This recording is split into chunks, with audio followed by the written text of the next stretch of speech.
Les représentants des taxis sortent du commissariat après ce week-end et les accusations d'agression lancées par Uber contre des chauffeurs de taxi. La tension est montée d'un cran. Il faut savoir qu'il y a 3000 chauffeurs à Bruxelles.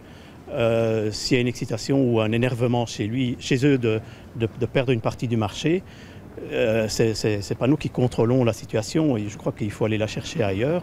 Les taxis qui en veulent aussi à la presse, accusés de trop soutenir Uber qu'ils qualifient de concurrent déloyal. On parle d'employés de Uber, employés d'Uber, mais ce n'est pas des employés, c'est des personnes qui travaillent en noir et qui sont illégaux. Donc voilà, et ça on trouve que c'est un peu malheureux que ça soit dans les journaux.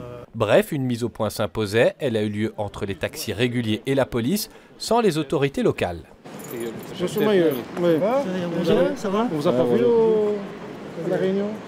Il faut dire que l'ordre du jour était organisationnel. Les représentants des taxis ont fait savoir qu'ils comptent faire des actions dans le futur.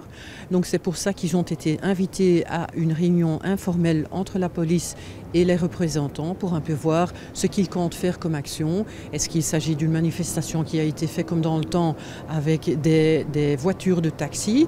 Est-ce qu'ils vont faire un déplacement avec leur véhicule de service ou est-ce qu'ils vont faire des actions statiques? Le Front commun des taxis bruxellois se réunira demain pour une mise au point interne.